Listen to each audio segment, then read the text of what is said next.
Hello students, welcome to my channel Vidyarthi Sahyog. आज हम आपके समक्ष 9वीं कक्षा के एक पाठ लेकर प्रस्तुत हुए हैं। इस पाठ के नाम है आप भले तो जग भला और इस पाठ के लेखक हैं श्री मणिनारायण। इस पाठ में लेखक ने मानव जीवन जीने की एक दृष्टि के बारे में वर्णन किया है। प्रस्तुत पाठ अत्यंत भावगंभीर तथा हृदय स्पर्शी है। लेखक ने विभिन्न दृष्टांतों, प्रसंगों और उदाहरणों द्वारा यह बताने का प्रयत्न किया है कि यदि मनुष्य स्वयं भला है तो उसे सारा संसार भलाई दिखाई देता है। भला होने से आशय है सदैव दूसरों की अच्छाइयों को देखना, अपने अवगुणों पर भी ध्यान देना और हर परिस्थिति में खुश रहना, अपने निंदक का भी एहसानमंद होना और प्रत्येक व्यक्ति के साथ प्रेम और नम्रतापूर्ण व्यवहार करना।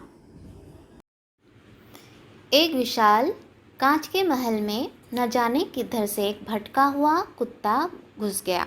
हजारों कांचों के टुकड़ों में अपनी शक्ल देखकर वह चौंका। उसने जिधर नजर डाली उधर ही हजारों कुत्ते दिखाई दिए। वो समझा कि ये सब उस पर टूट पड़ेंगे और उसे मार डालेंगे। अपनी शान दिखाने के लिए वह भौंकने लगा। उसे सभी कुत्ते भौंकते हुए दिखाई पड़े। उसकी आवाज़ की ही प्रतिध्वनि उसके कानों में जोर जोर से आती। उसका दिल धड़कने लगा। वह और जोर से भौंका। सब कुत्ते भी अधिक जोर से भौंकते दिखाई दिए। आखिर वह उन कुत्तों पर झपटा। वे भी उस पर झपटे। बेचारा जोर जोर से उछला, कूदा, भौंका और चिल्लाया। अंत में गश खाकर गिर पड़ा। कुछ देर बाद उसी महल में एक दूसरा कुत्ता आया। उसको भी हजारों कुत्ते दिखाई दिए। वो डरा नहीं, प्यार से उसने अपनी दुम हिलाई। सभी कुत्तों की दुम हिलाती दिखाई दी। वह खूब खुश हुआ और कुत्तों की ओर अपनी पूंछ हिलाता बढ़ा। सभी कुत्ते उसकी ओर दुम हिलाते बढ़े। वह प्रसन्नता से उछला, कूदा, अपनी ही छाया से खेला, खुश हुआ और फिर पूंछ हिलाता बाहर चला गया। जब मैं अपने एक मित्र को हमेशा परेशान, नाराज और चिड़चिड़ाते देखता हूँ तब इसी किस्से का स्मरण हो जाता है। मैं उनकी मिसाल भौंकने वाले कुत्ते से नहीं देना चाहता, ये तो बड़ी अशिष्टता होगी, पर इस कहानी से वे चाहे तो कुछ सबक जरूर सीख सकते हैं। दुनिया कांच के महल जैसी है, अपने स्वभाव की छाया ही उस पर पड़ती है। आप भले तो जग भला, आप बुरे तो जग बुरा। अगर आप प्रसन्नचित्त रहते हैं, दूसरों के दोषों को न देखकर उनके गुणों की आप ध्यान देते हैं, तो दुनिया भी आपसे नम्रता और प्रेम का बर्ताव करेगी। अगर आप हमेशा लोगों के ऐबों की ओर देखते हैं, उन्हें अपना शत्रु समझते हैं और उनकी ओर भोंका करते हैं, तो फिर वे क्यों ना आपकी ओर गुस्से से दौड़ेंगे।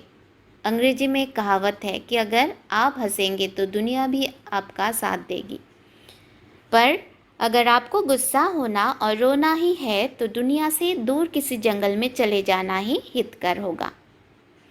अमेरिका के मशहूर नेता अब्राहम लिंकन से किसी ने एक बार पूछा, आपकी सफलता का सबसे बड़ा रहस्य क्या है? उन्होंने जरा देर सोचकर उत्तर दिया, मैं दूसरों की अनावश्यक नुक्ताचीनी कर उनका दिल नहीं दुखाता।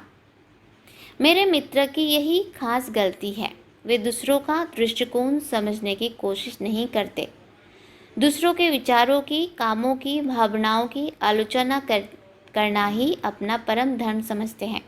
उनका शायद यह ख्याल है कि ईश्वर ने उन्हें लोगों को सुधारने के लिए ही भेजा है, पर वे यह भूल जाते हैं कि शहद की एक बूंद ज़्यादा मक्खियों को आकर्षित करती है, बजाय एक सेर जहर के। स्टूडेंट्स, आप भले तो जग भला पाठ के भाग 1 यही समाप्त होता है। इस पाठ से संबंधित जो शब्दार्थ है वो नीचे डिस्क्रिप्शन में मिल जाएगा, आप लोग चेक कर लीजिएगा। स्टूडेंट्स, आज हमने आप भले तो जग भला पाठ पढ़ा। आशा रखते हैं आप लोगों को बहुत मज़ा आया होगा। मुझे भी बहुत अच्छा लगा। अगर आप लोगों को मेरे वीडियो अच्छे लगते हैं तो प्लीज़ उसे कमेंट कीजिए, शेयर कीजिए और सब्सक्राइब कर दीजिए। धन्यवाद।